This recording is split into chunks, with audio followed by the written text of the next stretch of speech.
Hello and welcome in, everyone. I'm Mr. Mark of the Bearded Truth. Jason Lyon, thank you guys for joining in this night. Thomas, welcome in, good sir. Give me one moment. I'm going to share this out, get as many people in here as we can. A full room is better than an empty room, right?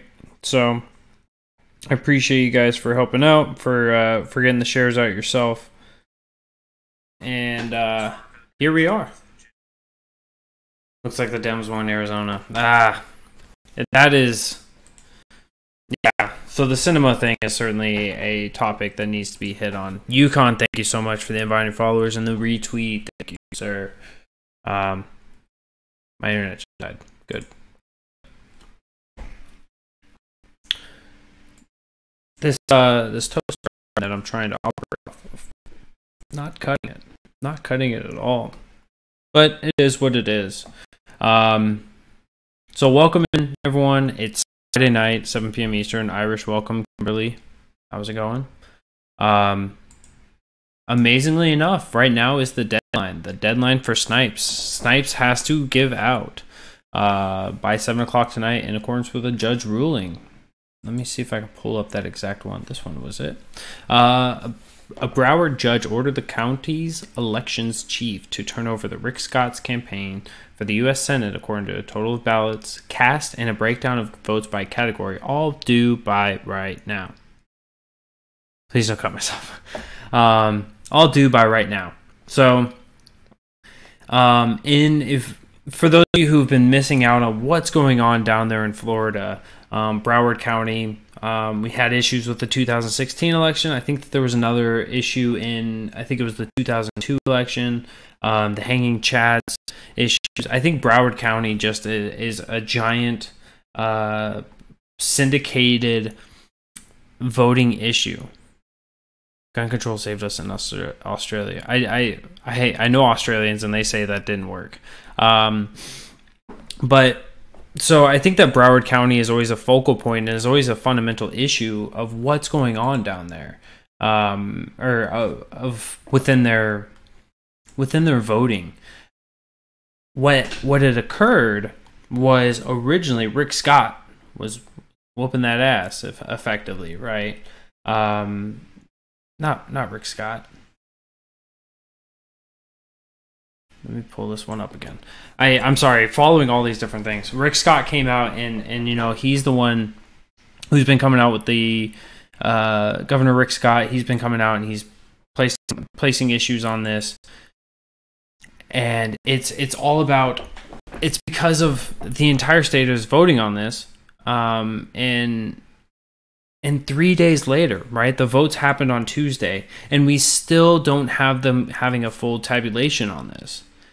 We still don't know who is the clear winner, who is the real winner, and votes are seemingly popping up and being pulled out of every which direction, and it's resulting in almost a unanimous Democratic vote. And so, it does seem really suspicious with somebody who in the past was found guilty of violating the voter laws of, based on partisanship, if you will. And so with that, right, a lot of people are on edge when it comes to county. And I think that that's the correct assumption on this one, right? You have nothing but Democratic votes coming in. Eventually you got to go, hey,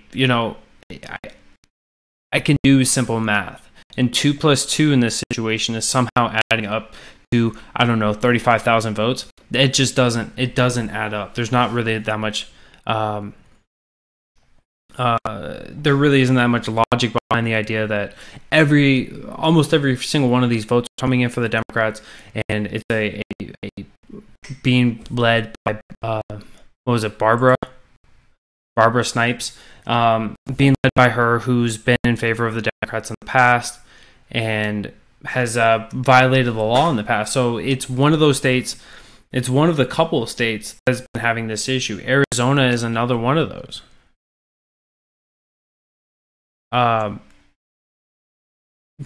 Voter ID should be here. But looking at Florida, knowing Broward County once again is getting the spotlight, knowing that Snipes is not even.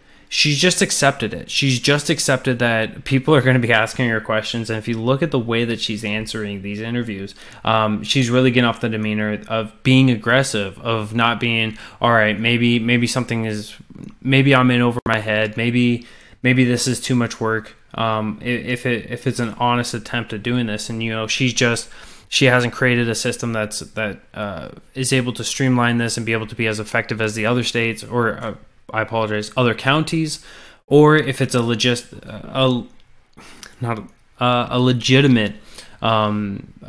malice that is being portrayed here, right? Regardless of what it is, right? When she comes off as aggressive, it does give the image.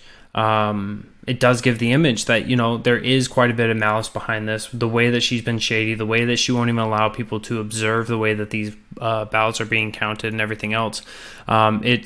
It certainly does provide. It certainly does provide a lot of questioning eyes, and I think for all the right reasons. So it's amazing to me. Here's another big point, another big takeaway from this. It's amazing to me how many people say that, you know, the sanctity and the integrity of our elections are of the utmost importance. But then they look at this and they're like, you know what, it's got to be integritous, and so we need to keep counting these, and we need to keep growing this out. And I think that eventually we just got to go, hey, look, it's not looking like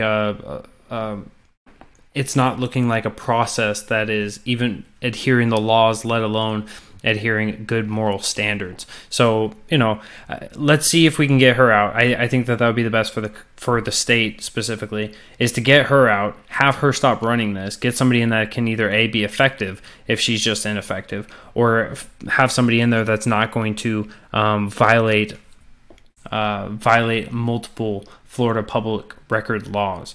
And violate plenty of the voting laws, and violate laws just all over the place, and then become aggressive about it. So I think that she really does need to get replaced. It's the amount of stupidity it takes in order to say, let her keep her job. I think it really does show a level that people shouldn't have. Stefan, man, welcome in, my good sir. How are you?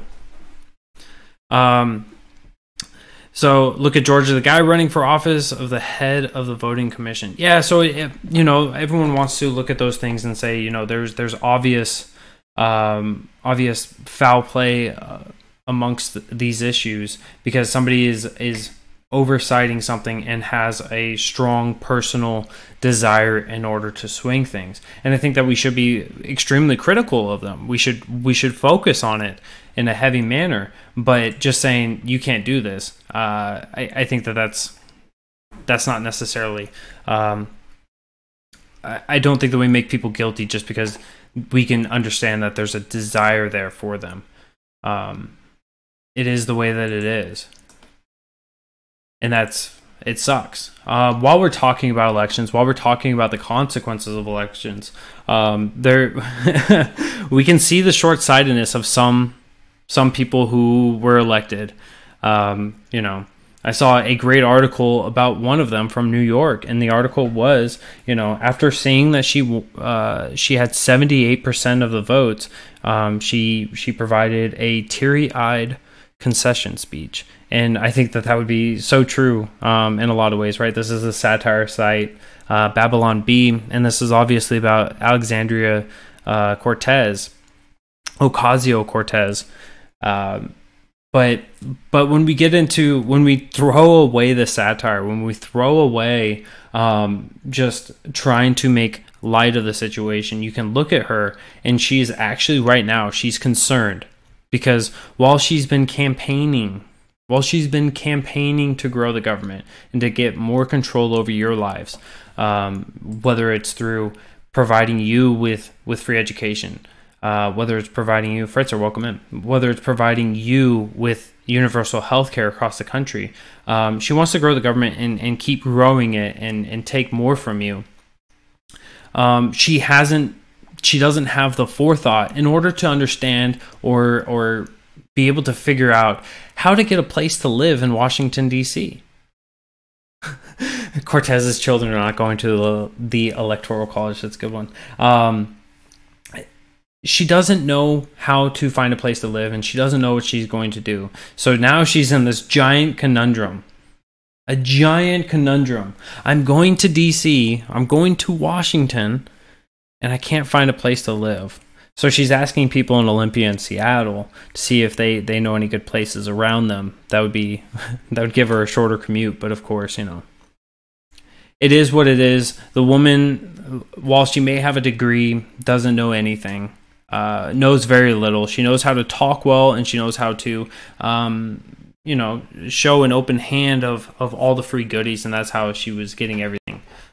So, Alexandria Cortez just showing the epitome of what it is to be a democratic socialist, to be able to solve the world problems while not being able to even solve your own small minor issues that, you know, should have been planned out, should have been thought of when you were running. Like, when you knew you were like head to head against somebody else, you think that one of her thoughts was, hey, I have an opportunity to win this. I have an opportunity to be in Washington, D.C. And she just thought she was going to come in on like Air Force One, come into her inauguration and stand there with CNN just lining the stands, and they're all telling her, oh, how great it is, and it's so beautiful, and we're so glad that she's now getting pronounced the Queen of America, and then they were going to whisk her away by chariot into the castle, and she was going to live happily ever after.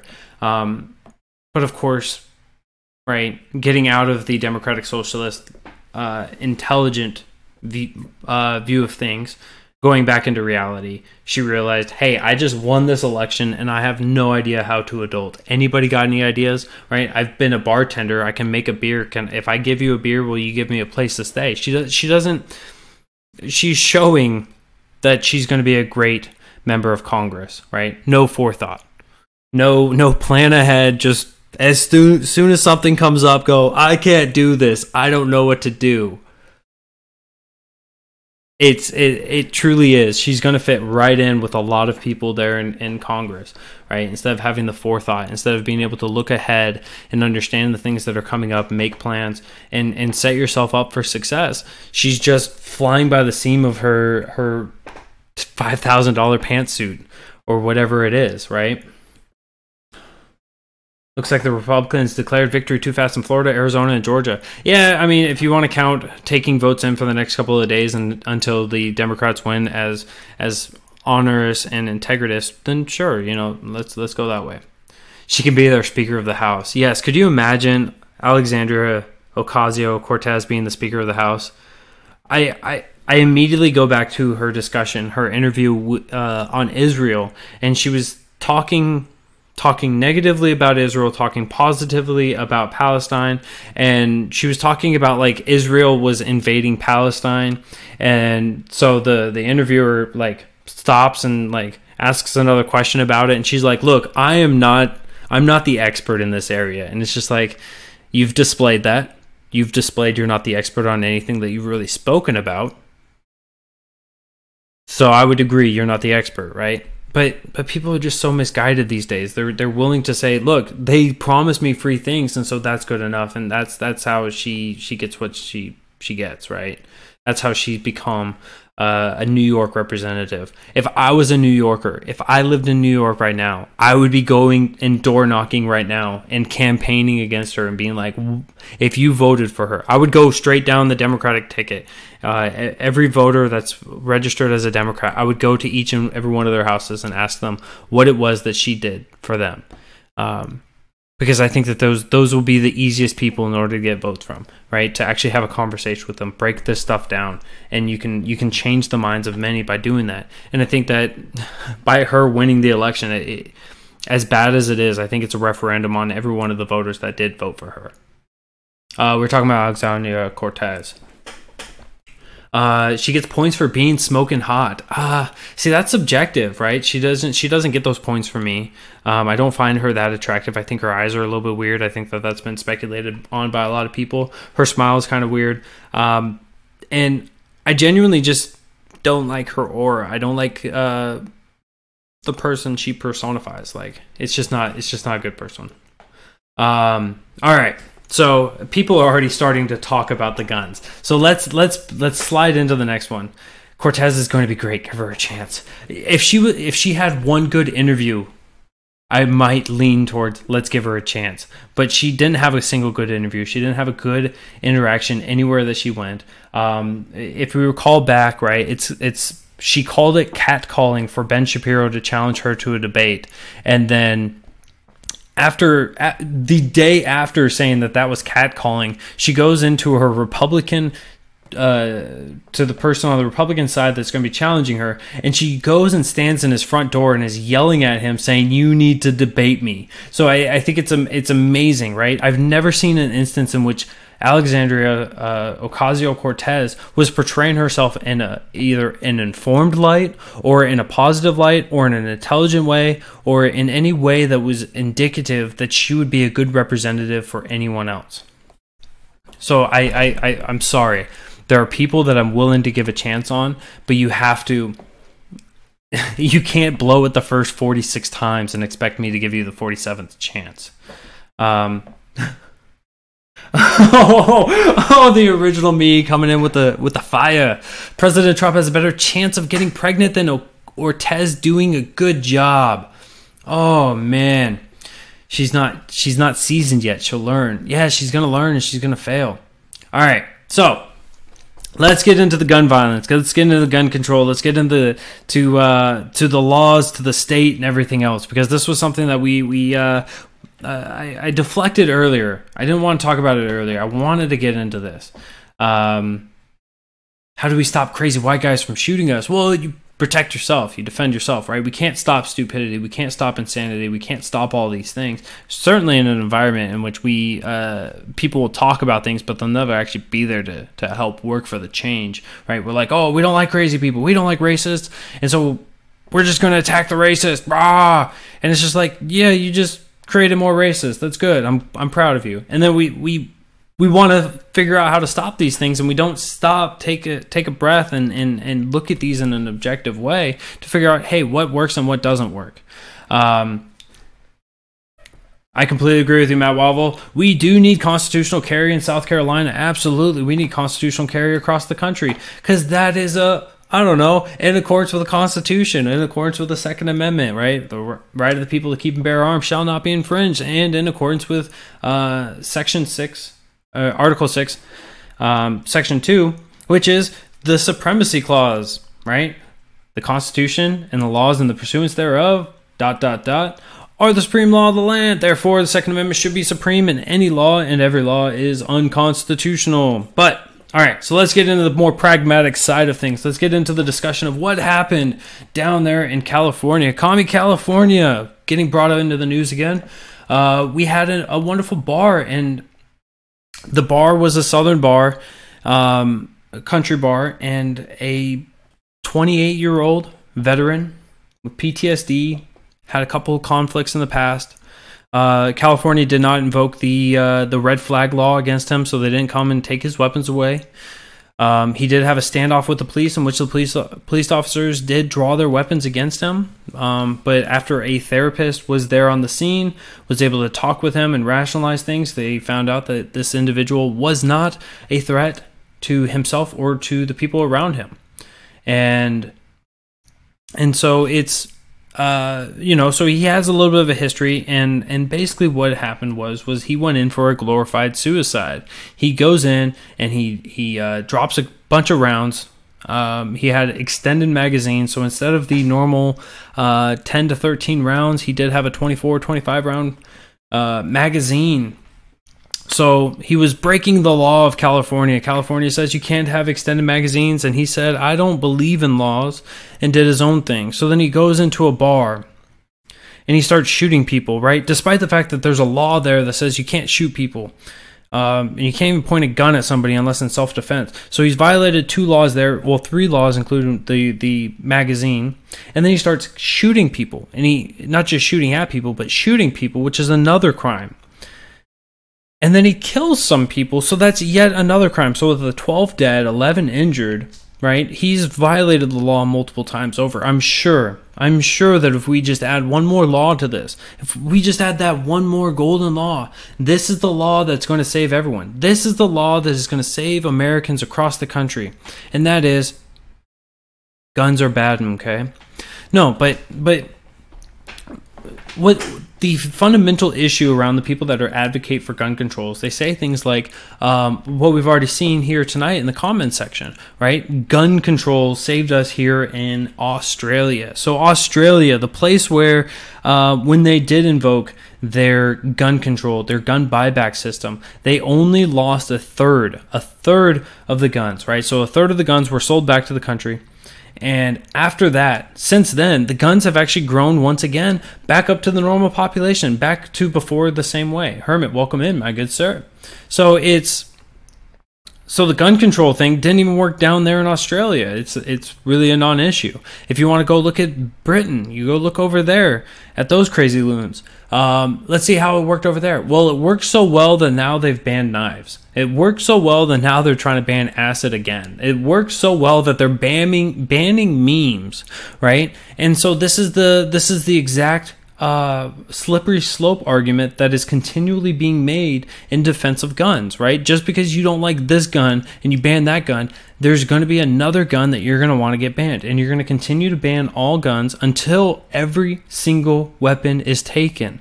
And so what the people are doing when you advocate for gun control, right? You're advocating that the people can no longer defend themselves against a tyrannical government.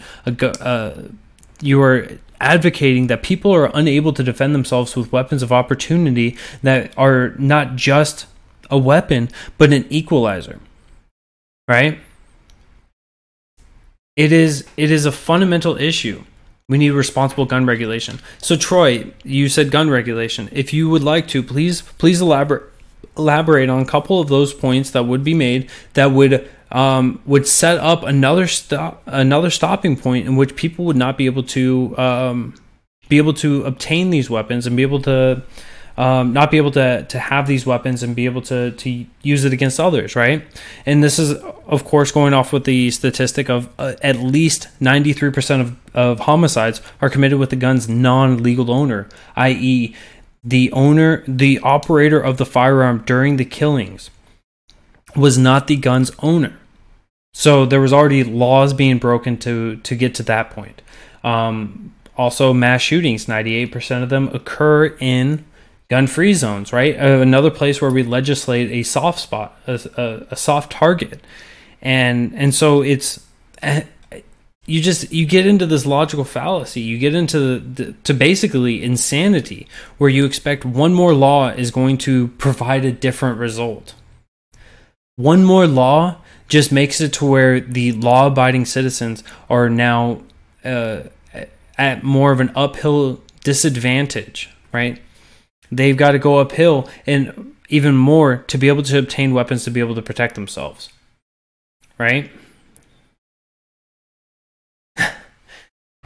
I mean, I wish that there was a tank out there that we could buy. It'd be pretty legit. Universal background checks. So universal background checks happen already. Those are already on the books. Those are already things that are happening, with the exception of private-to-private sales, which are extremely difficult in order to regulate and extremely difficult to have a background check on those, because when you're selling from one person to another person and things aren't being registered because the registry would go against the Fourth Amendment,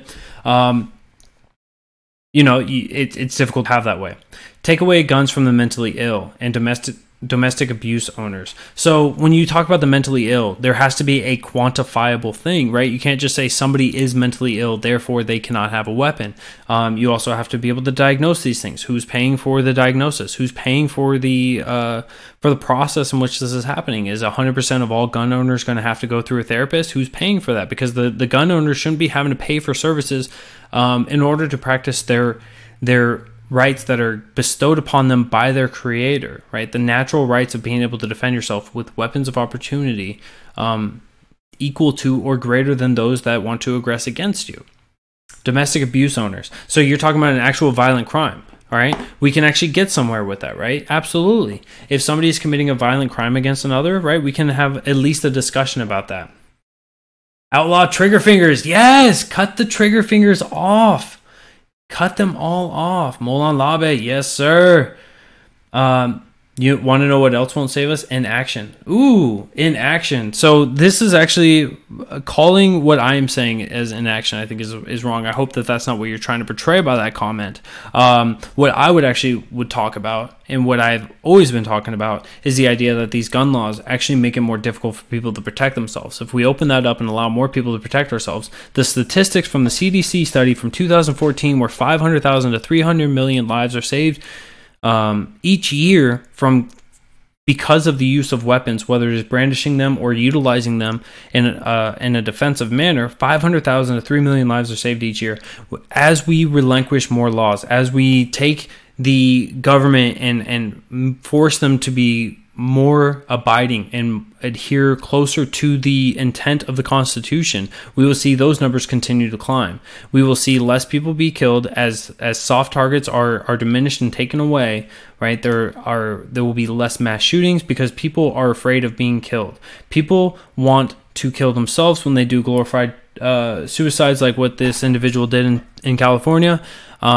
People that want to do this on a rampage, on a vigilante, on a racial motivation, right? These are people that want to survive, that want to get away from it.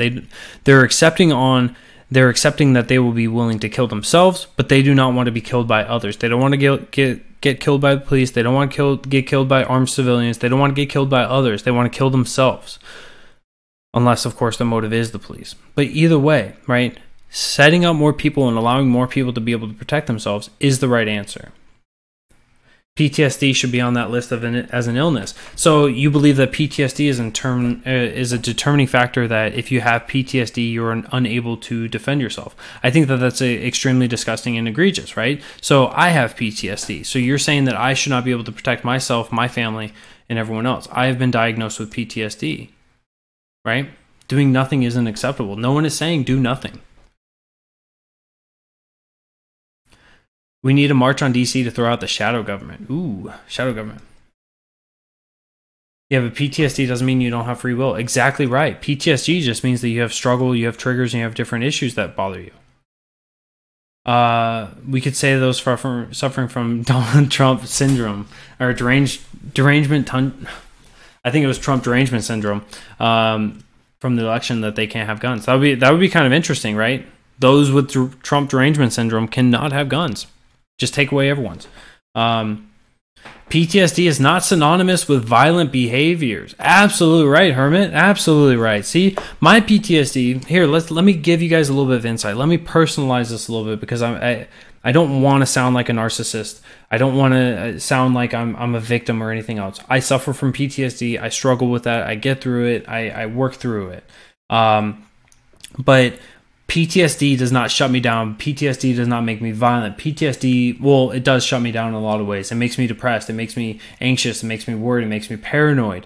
But it doesn't make me violent. It doesn't make me want to go hurt people. It makes me want to sit in a room and sit by myself, and that's it. So I think that, we have these armchair warriors sitting in their lazy boys going, oh, I heard it was PTSD, and so PTSD is bad, okay?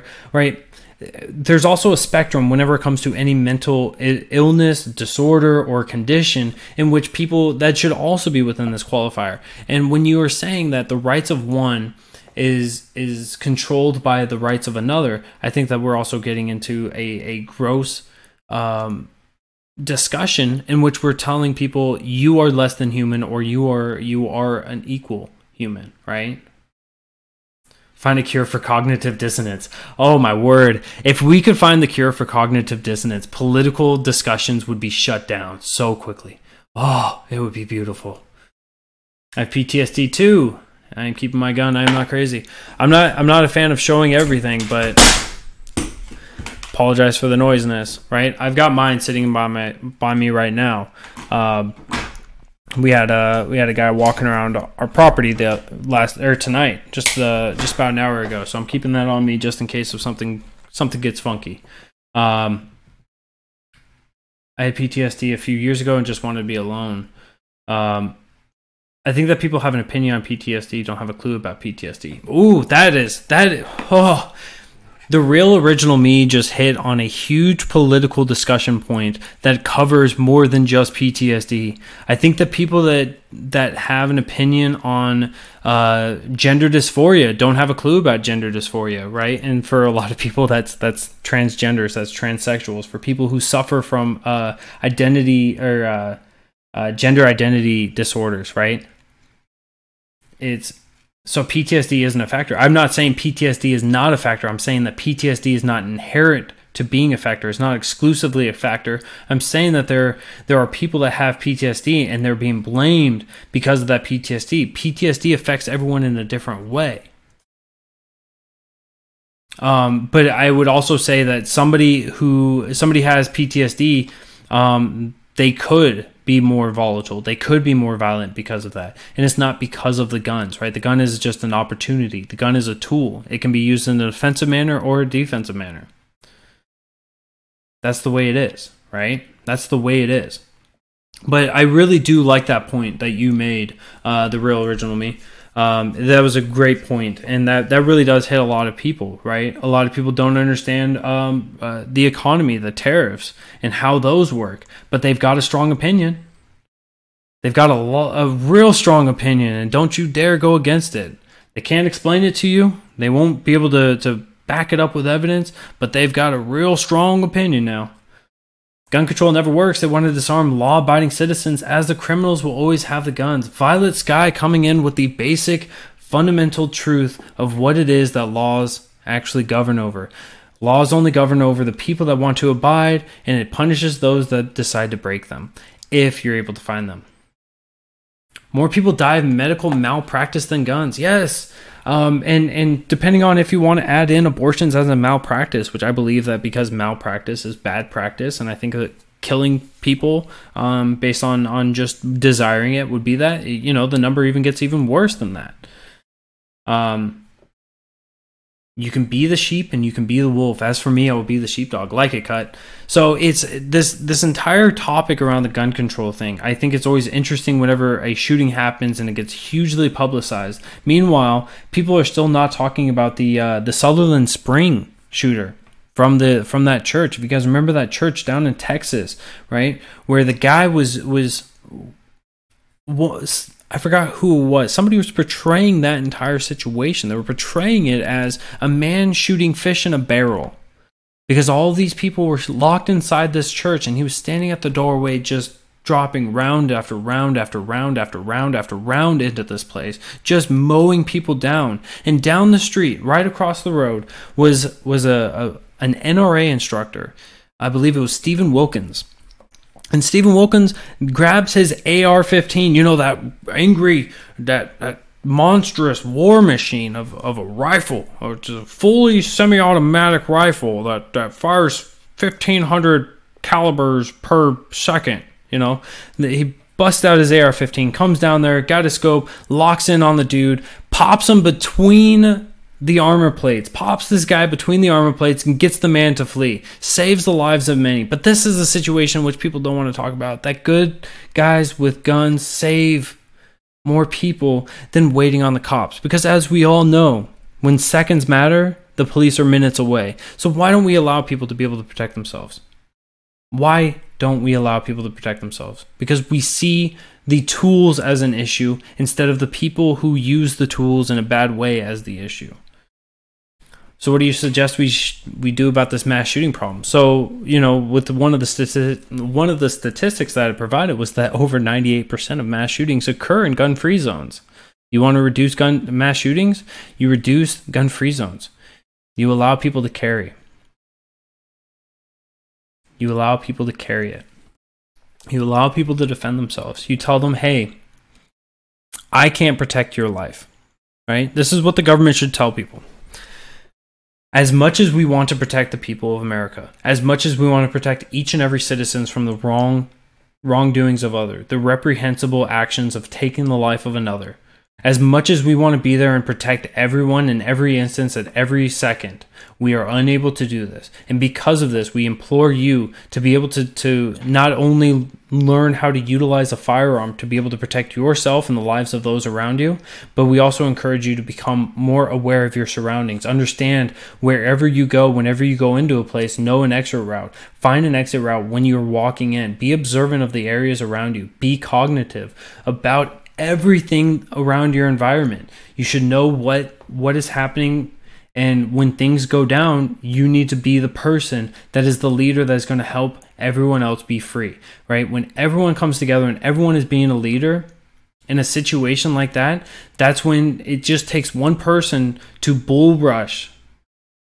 a shooter while they're reloading to start the dog pile, to start the action of every person in there, the fire and the fuel to survive, to enable them to do this. And if you have people there that are armed and that are equally equipped as these shooters, right, they're able to take out the shooters and save the day. But instead what the media is doing, and what a lot of these disgusting Democratic members are doing, is that they're saying, no, you guys are the victims, and because you're the victims, what we're going to do is we're going to attempt to remove the tools. We're going to attempt to remove the tools out of the equation. If we remove the tools out of the equation, then obviously the evil people will be unable to commit these atrocities. And I think that looking at Australia's statistics, looking at the UK statistics, it doesn't work that way. It doesn't work that way at all. After the banning of weapons, the gun violence has spiked. When they banned knives in the UK, guess what? Again, the knife violence went up. Violent crime will continue to survive even if you take away one of their weapons. The NRA and gun owners don't care how many people die for their selfish need to own a gun. So, quick thing, right?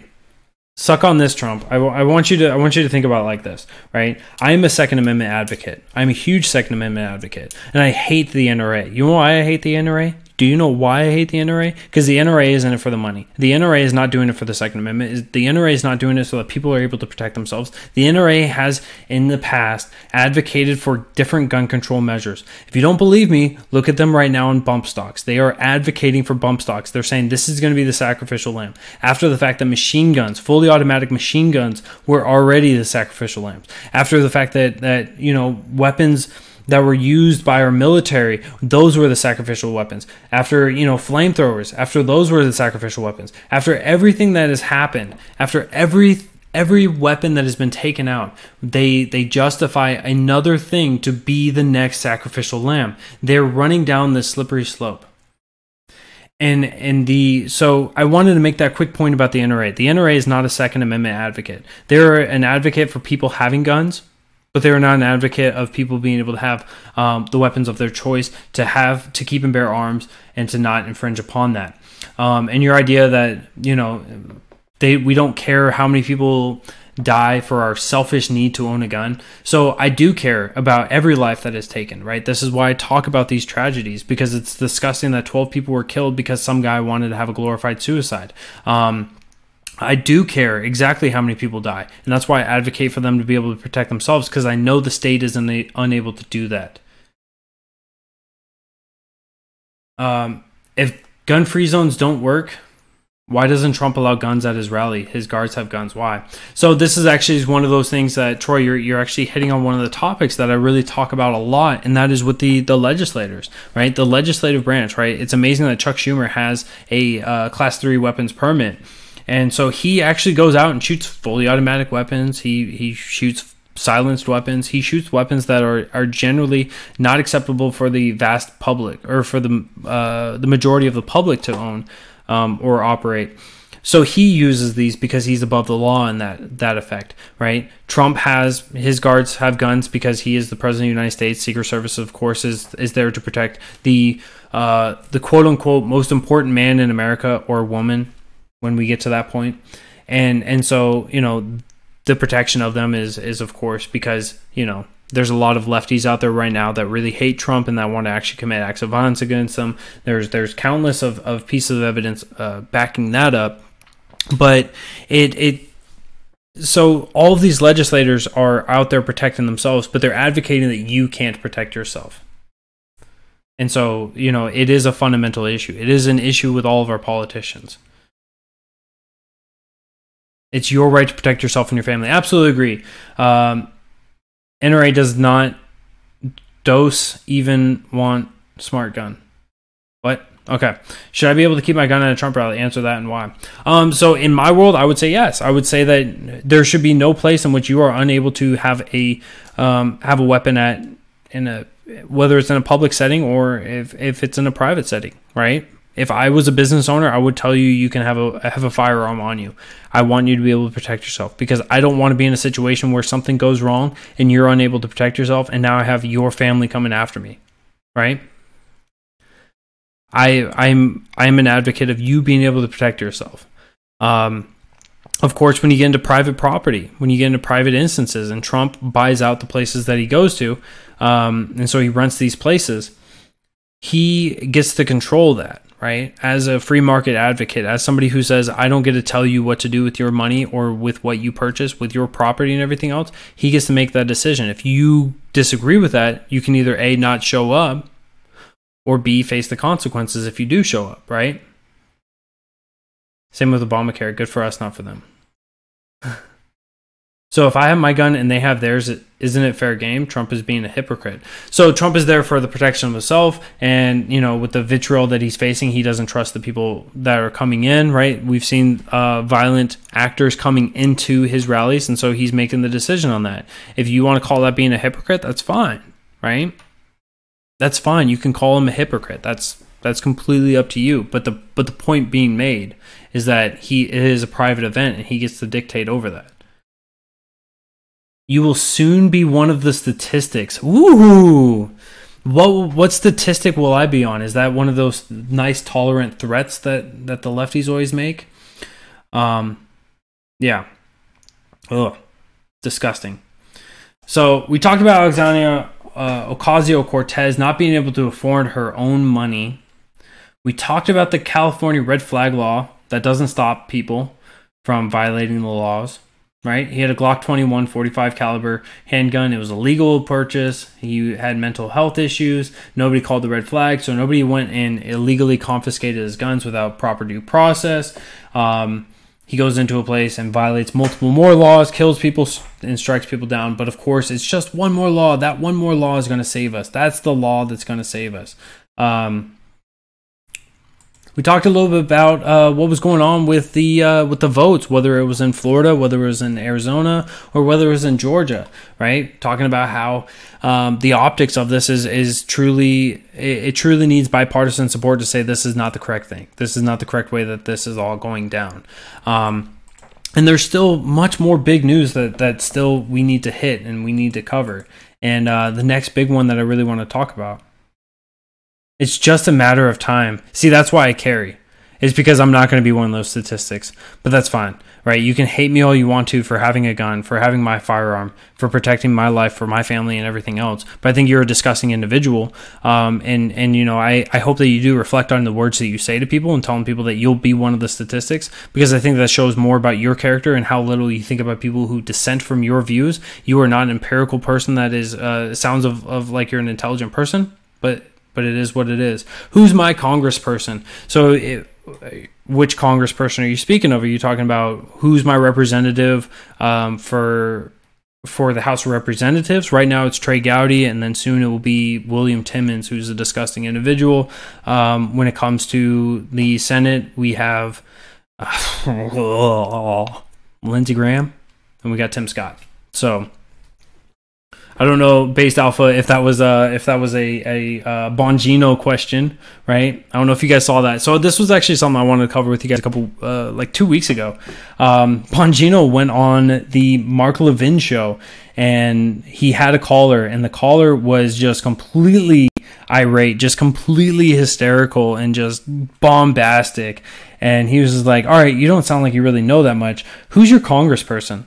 And she was like, I know who it is. And it really did portray anybody that agrees with her in a horrible light.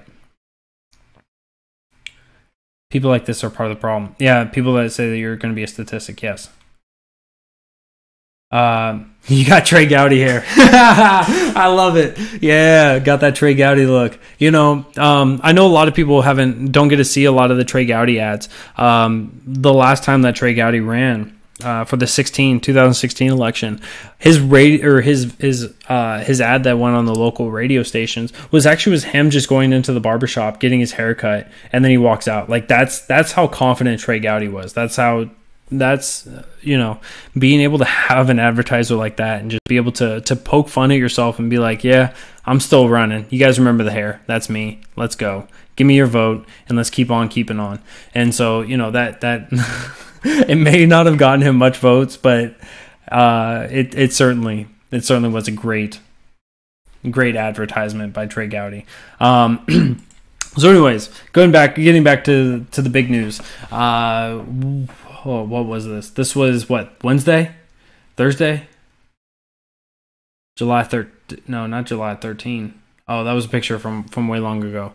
So 2 days ago. So we're looking at Wednesday. On Wednesday, we have this letter addressed to President Donald J. Trump, the White House of Washington, D.C., zip code 2500. Dear Mr. President, at your request, I am submitting my resignation. This is, of course, Attorney General Jeff Sessions, a.k.a. the Keebler Elf, turning in his resignation at the request of the President of the United States. A lot of big speculation has been going on about, of course, since Jeff Sessions came into office, came into being the Attorney General. A lot of conspiracy theories been floating around him. You've got people like the Slow Walker, where Jeff Sessions is just a good guy. He's playing in the background. He's getting in all these indictments, and he's just going to come out and unload everything. And this really just tore apart that entire narrative. So Donald Trump coming out here was kind of the way that this was being focused on, being looked at. Later reports said that this was another action of John Kelly saying, "Hey, I'm going to need you to resign." And you know, much like what was that woman's name? The woman from the Apprentice. So it was much like her situation. John Kelly pulls him aside and says, "Hey, I'm going to need to let you go." And so, you know, the idea is that, you know, John Kelly does represent the president, and so in that way, I think that it was at your request, Mr. President, because of your right-hand man, John Kelly, said this, submitting my resignation. Obviously, there was a lot of differences between Jeff Sessions and Donald Trump. Obviously, there was a lot of controversy around Jeff Sessions, right? Because Donald Trump, right? As much as people want to vilify Donald Trump has always tried to be a populist, right? If you look at the way Donald Trump has been acting, right? He wants to stay true to his base, but he also wants to get the popularity. So he tries to find that middle ground between the two and get those as much as possible. With Utah, and I think it was 2 other states coming out and pushing for legalization of medical marijuana. When they came out and they voted in favor of that and they actually passed it, right? That was another big hit to Trump, because Trump and his administration, because of Jeff Sessions, has always been strong against the marijuana, always been strong against the devil's lettuce, if you will. And so this was an opportunity for Trump to win some of the narrative back, right? Because all it takes, right? He had just lost the House the day before, right? So lost the House, and then the next day we have this push out.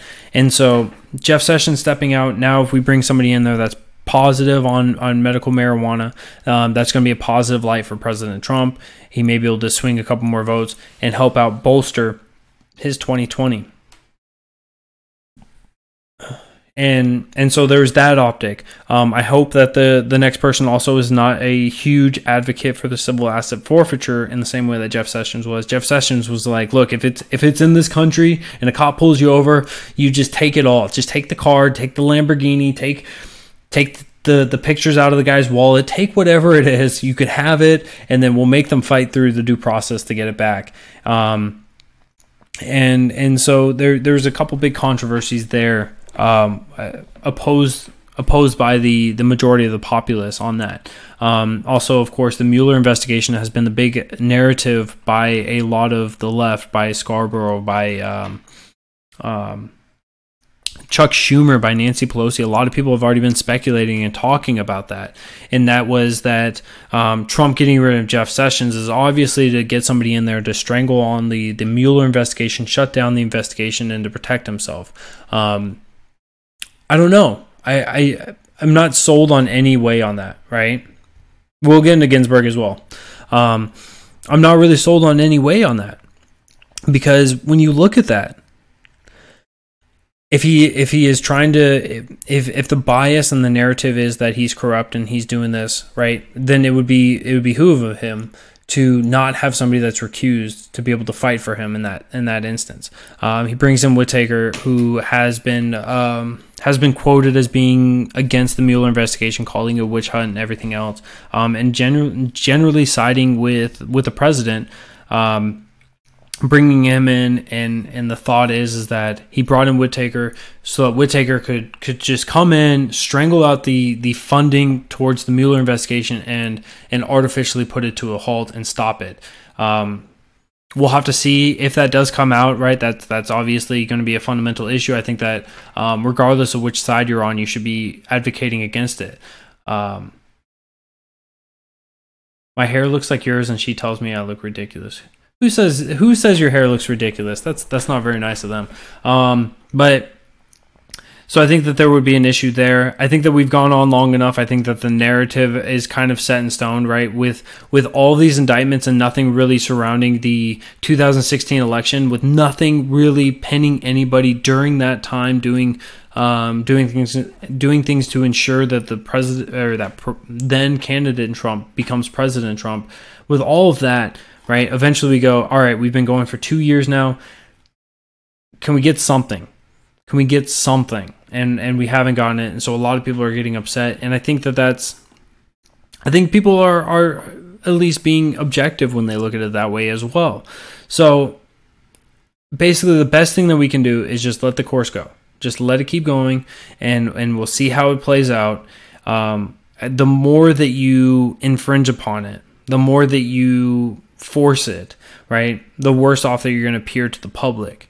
The public opinion is important. Right now, it is much less important since it's 2 years away from the investigation, or not the investigation, 2 years away from the election. But it's still important because there are people there that do have the minds of an elephant and will remember this and bring this up continually and demand for the impeachment, demand for the removal, and demand for somebody else to be elected. And you don't want to provide substance for that. You don't want to provide fire for that. So just stay out of it. And when things are ridiculous, when things are come out, right, you fight against it with knowledge and with information, and you don't just try to shut it down just because you don't like it. Mueller indictments are on the way. Is Mueller getting indicted? Mueller indictments have been on the way for 2 years. I think that once they get here, we can actually talk about them. But when the indictments are on the way, and they're always on the way, you have to wonder who's going faster. Is it the caravan or is it the Mueller investigation? And I think right now the caravan is at least going to be stopping sometime, right? Is at least going to get here sometime. Whether it's 5 people or 1 people or however many, eventually it'll get here. Let's see who gets more. Is it going to be the caravan or is it going to be the Mueller indictment? But of course, let's wait and see how all that unfolds and how it plays out. So chronological order is usually generally important, but so Jeff Sessions, right, coming out the day after the election, and it's him going out, I think is a good play for Trump, right? So we talked about the medical marijuana, we talked about the civil asset forfeiture, but there's also this other optic that Trump has a lame duck in office, right? Because Jeff Sessions wasn't making news, he wasn't hitting the media lines the same way that some of his other fingers of government were able to do this. He wasn't really making a fundamental change, and the way that Trump has been operating since Tillerson, Well, Tillerson is when I brought it up, but the way that President Trump has been functioning is as a businessman, right? You get to stick around until you are no longer providing a service, no longer providing a good, no longer being efficient, no longer being effective. And then I replace you. I cut you. It's cut and dry, right? It's not anything against you. It's all business, baby. Here's the door. Thank you for what you did, right? So we saw that with Tillerson. I solidified my opinion there, and I think that here this was a good time for it, right? You wait until after the midterms. You wait until after the elections or the votes have already been casted, and then you go, all right, now it's time to make this big change. Could you imagine if President Trump did this the week before, the day before the elections, right? The landslide victory for the Democrats would have been monumental. We might have actually seen a wave, right? We might have actually seen a real wave instead of just a red drip and a blue drip. Or sorry, not a red wave, a blue wave. I apologize. I got my colors mixed up. I'm colorblind tonight, guys. But we would have seen a blue wave, right? We would have seen Democrats come through and just sweep the Senate, sweep the House, and we would have seen the impeachment, I think. But because Trump did wait until the time that he did, I think he did it on the best time that he could have if he was going to make that decision.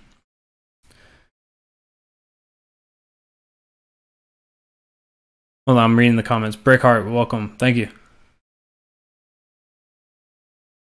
How can you say that? How many people have gotten indicted and pleaded guilty? So if we want to talk about the 12 Russian diplomats that have been indicted but haven't pleaded guilty, the 12 Russian diplomats, those are people that have been involved with financial transactions, but nobody that's been really big, pivotal piece. Nobody's been indicted on actual collusion and helping sway votes or anything else. When you look at the Americans, Papadopoulos, when you look at, Michael Flynn, when you look at all these people that have been indicted, you look at the charges. These charges are for tax evasion. These charges are for not paying fines, not paying fees, for not keeping up on things, for perjury charges, right? None of these charges are against Trump and Russia 2016 election, right? Which is the basis of the first line of the scope of the investigation. When you look at the second, right, that's just anything and everything you can find, right? This is the unlimited scope that has been provided for Mueller, and this is how he has gotten those indictments. And so I think that we should try to be objective and understand, hey, is it a line 1 indictment or is it a line 2 indictment? If it's a line 2 indictment, then let's be honest about it. Let's be critical of it and say it doesn't portray Trump in the best light, but at the same time, because he is affiliated with these people, it doesn't mean that Trump is guilty of these actions. Yes, I'm saying that nothing has come from the line 1, which is the actual constitutional focal point of this.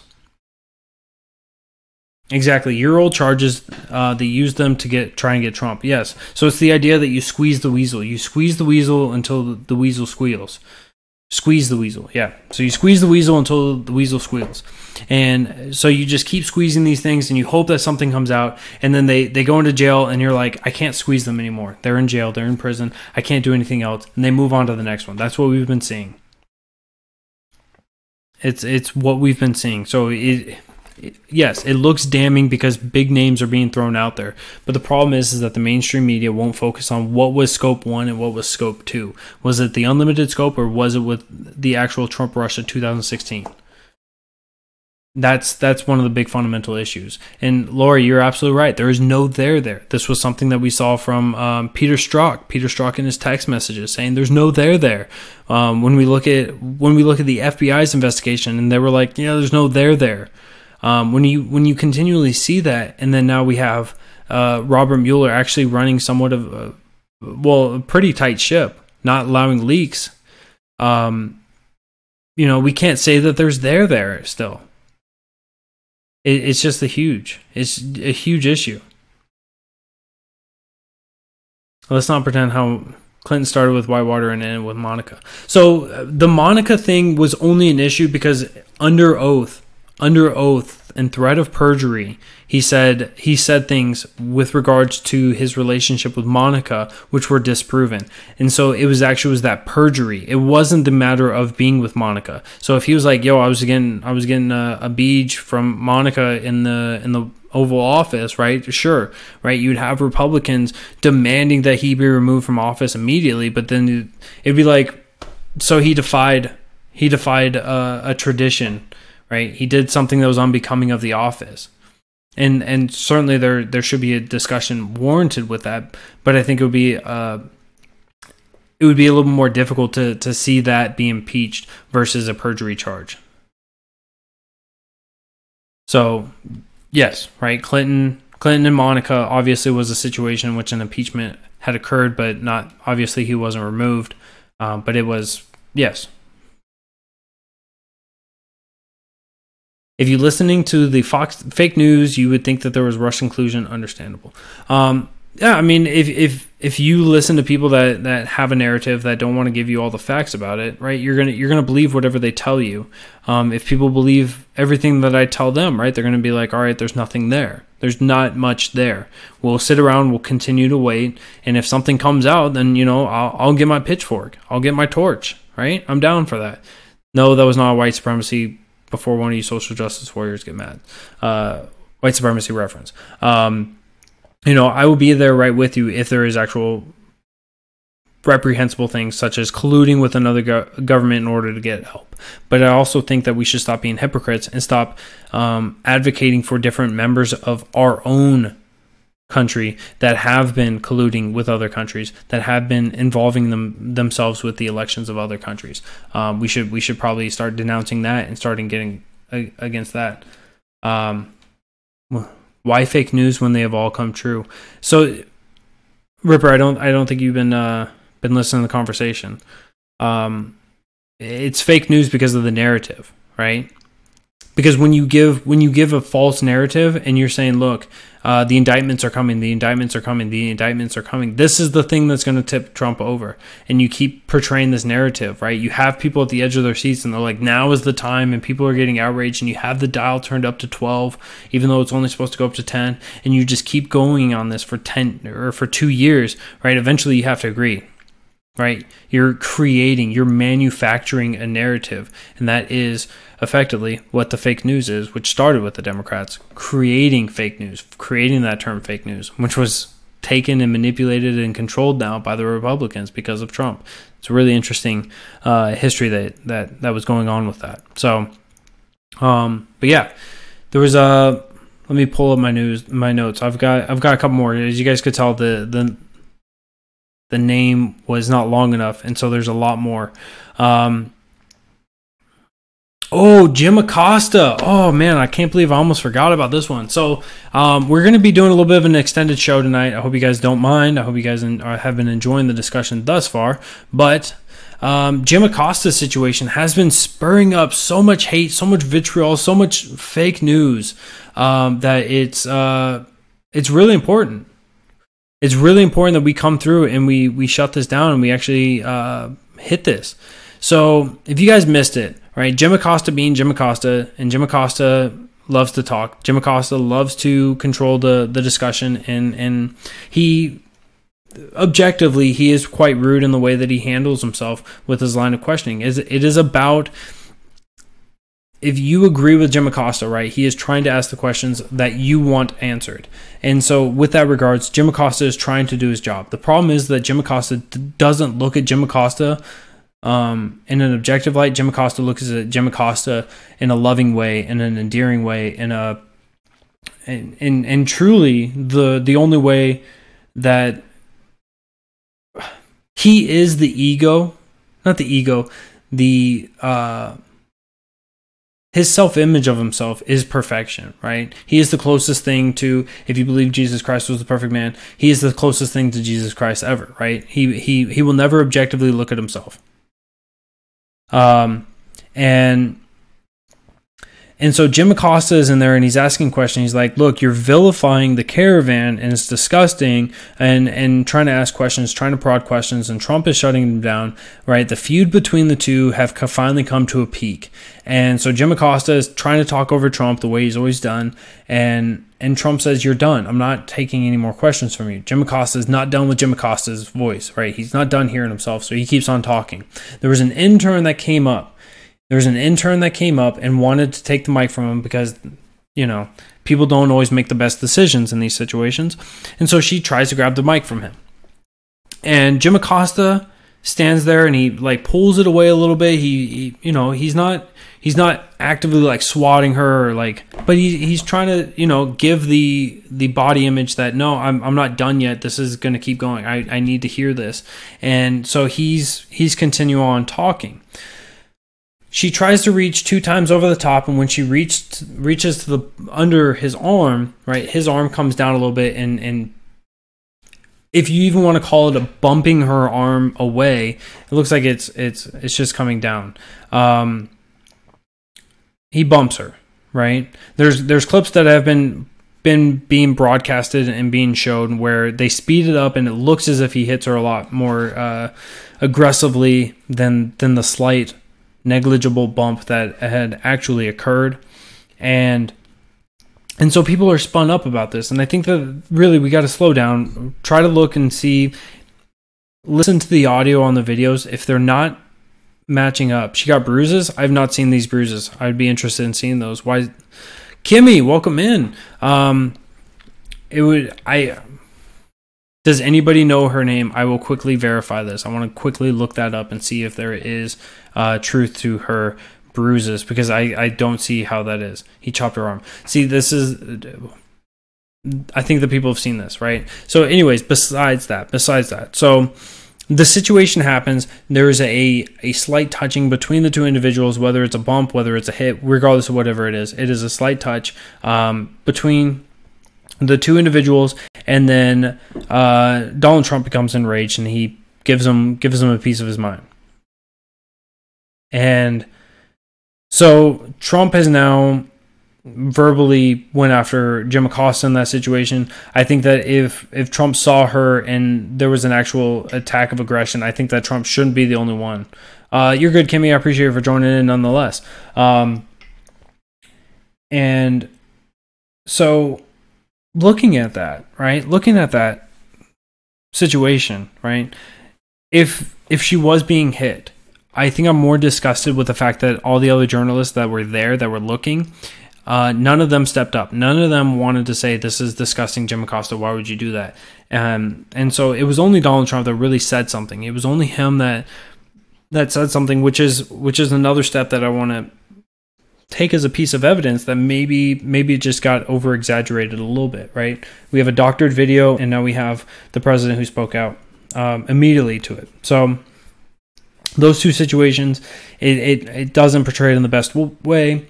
But the results from this was that Jim Acosta no longer has a hard pass to the White House. That basically means that he's not able to forego the security.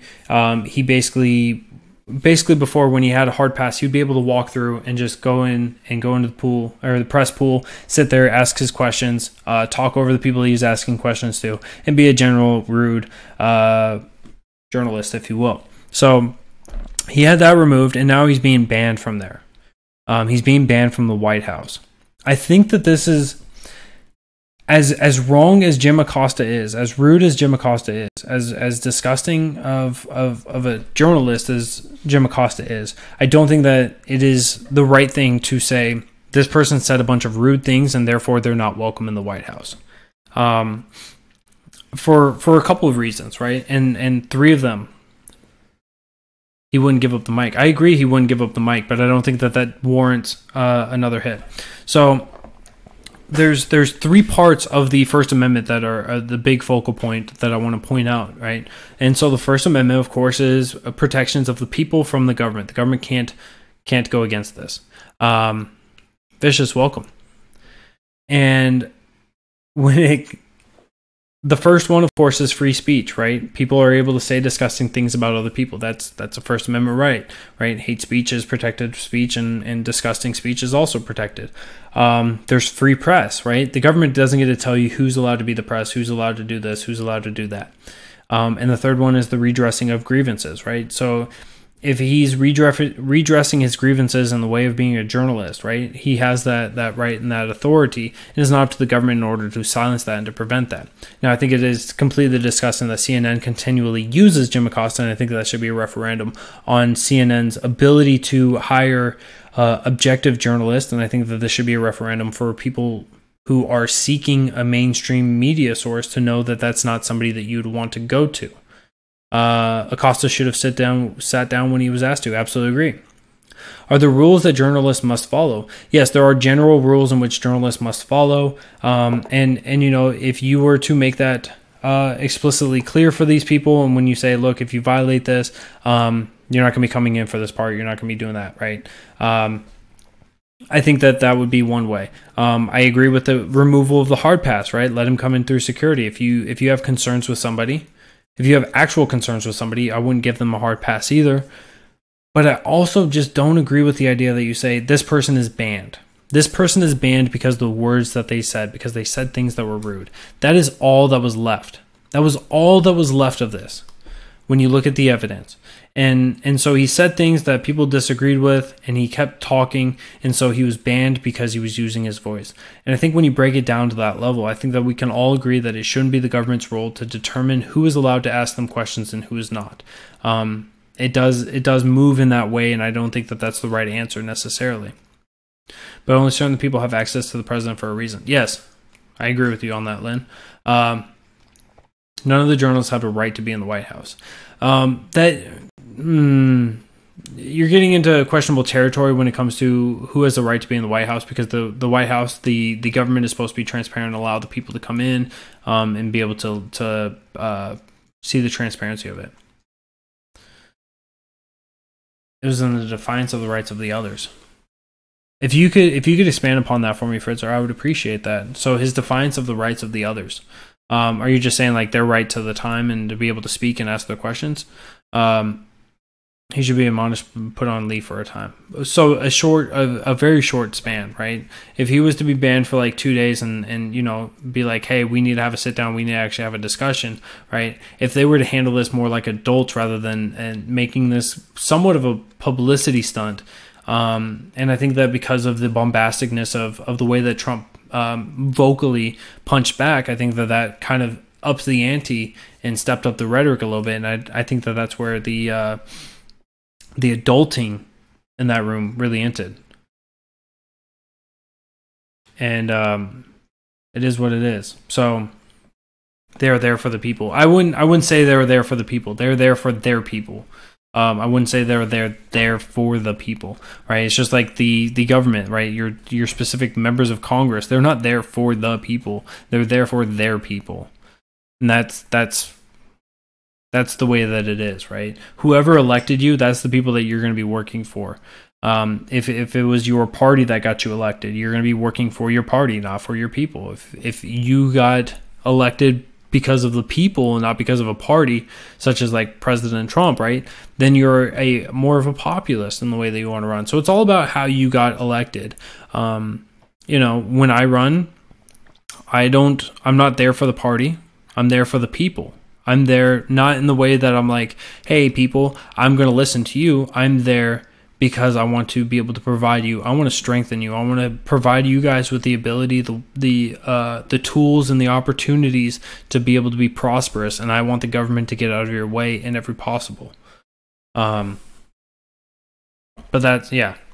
So it really is. You have to look at how these people came into office, how they obtained where they are, and that's going to tell you a general consensus on how they're going to govern. He violated the rights of his colleagues to participate. Well, I mean, with that regards, President Trump does do quite a bit lengthier interviews with the journalist than a lot of the previous presidents. So I think that looking at that, right, Trump gives the time of day to anyone and everyone. It really is. He's much more transparent than a lot of previous presidents with that regard. If you listen to these press briefings, you will see how biased they are. Yeah, they're trying to they focus on the narratives, on the agendas that really portray them in a negative light. He didn't karate chop. Come on. If you're talking about the doctored video, yeah, he definitely looks like he karate chopped, but the regular video, the real video, the hashtag real news video wasn't. No, President Trump is not the first president to push back against the liberal agenda. You know, there's plenty of previous presidents, right? There was one president that said, look, fascism is going to come within the liberal agenda. That was certainly Ronald Reagan, right? He pushed against the liberal agenda. And, you know, looking back, what was it, Coolidge? Why am I again? I think I'm messing up the names. Calvin Coolidge, maybe?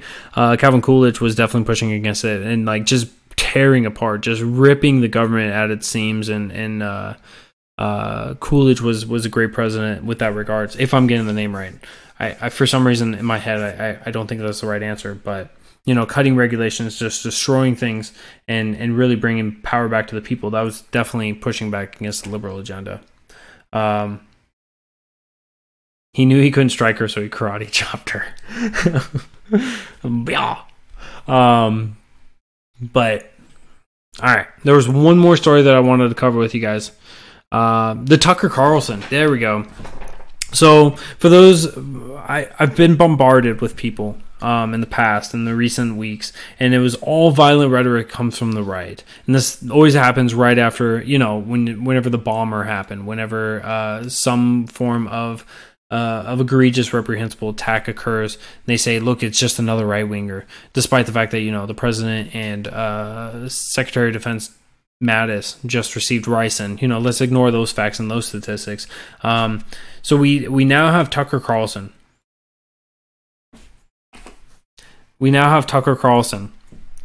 Having his house where his wife and kids were at the time. He wasn't home. Being quote unquote protested against because people were out there with blowhorns and chanting and ranting and raving and breaking down his door. And really, you were reporting on it as it was happening. That's crazy.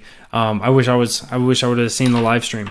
But you know, there's one thing that I really want people to focus on, right? I'm a big advocate for using the right words in the right times. And when somebody is violent, when somebody is aggressing against persons or property or things, do not call them a protester. Do not call them a protester. So protesting is where you're using your voices, you're using your words, and you are attempting to convey a different message than your targeted audience's believes, right? When you protest, you are advocating to change the way the things are. When you aggress against somebody else in a violent manner, whether it's against their person, their property, or their things, or whatever it is, you are a rioter. You are destructive. Some could even call you a terrorist. Right? Maybe you're not killing people, but you're causing destruction and terror to motivate and to advance a political change, a political ideology, right? And so you're erring on the sides of terror on that one. And so use the proper term. Don't allow people to call these people who went to Tucker Carlson's house. Don't allow them to be called protesters. They are what they are. They are violent rioters, and they need to be denounced. And people that sit out there and they're from Vox and they're justifying this, welcome in from New York. I'm sorry that your state has an egregious representative there. I hope. If you voted for her, I apologize. If you're in her district, I apologize as well. Obviously, I don't think you voted for her if she's not in your district, or if you're not in her district. But it is what it is. A mob, yes. Mobs, not jobs. Jobs, not mobs. There we go. Get it right. But we need to make sure that we're using the right terms. And when people use the wrong terms, it's not so much it's not so much that you're trying to be the grammar police, but out of respect for the language, out of respect for the English language, out of respect for one another, we should be using the proper terms. And so that's one big takeaway. The other big takeaway is that I'm thankful that Tucker Carlson's wife called the police. I'm glad that no violence was committed against a person, just the threats of it. And I'm thankful that, that really no violence against people had occurred. But when will it be enough? When will enough be enough that the left will finally say it's not okay to disagree with people and to attack them because of it? You can disagree. It's the whole purpose behind the First Amendment. But there is no amendment after that that says if you disagree, you attack them. You attack them, you attack their property, right? And there's nowhere in there. There's nowhere in a civilized society, right? The left who says taxation is the price you pay for living in a civilized society. Well, being aggressed against, being assaulted, being attacked is not the price I pay for living in a civilized society and for trying to conduct myself in a civilized manner. And it needs to be denounced. I'm so tired of having to talk about this and seeing people that have thousands upon thousands or even millions of viewers saying that this is an acceptable thing. When you advocate for that, you're advocating for anarchy in that sense. You're advocating for just sheer chaos, just advocating for mobs to go around and to aggress against one another. They yelled they had a pipe bomb. Yeah, see, exactly. Oh. Yeah, and so a follow-up on that, yes, the cops were involved and the cops are arresting those individuals, and that is the right way. That is the correct thing, right? Arrest them and make them serve their crime, or make them serve their times and their punishment. If they come out and they still maintain the same character that they displayed before, let's destroy it. Thank you, Ripperuno. Yeah, blue check marks condone this all the time. Blue check marks condone full-on communism and socialism, right? There are plenty of them out there that will accept this. It's disgusting. It truly is.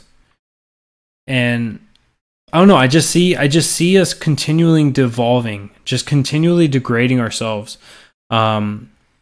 Yes, no arrests have been made, but the plan is to arrest them and to work that way. But we are continually devolving, and it's going to get back to a civil war, I think. And one of the founding fathers, because we do love the founding fathers here on the show, is Jefferson was talking. No, it wasn't Jefferson. It was Locke. I think it was Locke. Locke was talking about civil fights, civil wars, like, I wouldn't say full-on violent ones, but actual, like, coming together and clashing is good for a society, to have that growth and to be able to challenge the societal norms and be able to figure out if we're making the right decision and then come out and go through this, right? They were saying that every 20 years that would be a good thing. Now, the last big time, of course, was in the 60s. And so it would be, I think we're certainly due for a big one, and I think that we're going through it right now. And the problem is that people are more interested in upping the ante, pouring more oil on the fuel, or pouring more oil on the fire, and just giving it all the fuel, waving their fans on the fire and getting more oxygen on it, just watching it burn and melt and destroy everything. And people are actively being apologists for it, and for advocating for it, and for encouraging it. And it's eventually enough's going to be enough. And then as soon as somebody breaks, as soon as somebody flips and just goes full on psycho, they go, "Yep, it was the gun. Yep, it was this. Oh, yep, it was Trump's fault," right? Instead of everyone be able to take their own responsibility in these things, instead of everyone be able to reflect on themselves, we have a society that just wants to blame each other, and without self-ownership, without owning your own actions, and without owning your own words, we're going to continue to grow this. This is going to continue to grow. So I hope that you all of you that are here will join me in actually advocating against this, being vocal against this, whether it is on your side of the aisle or it's on the opposing side. We have to be opposed to utilizing violence against others, except for in self-defense. That's the only time it's justified.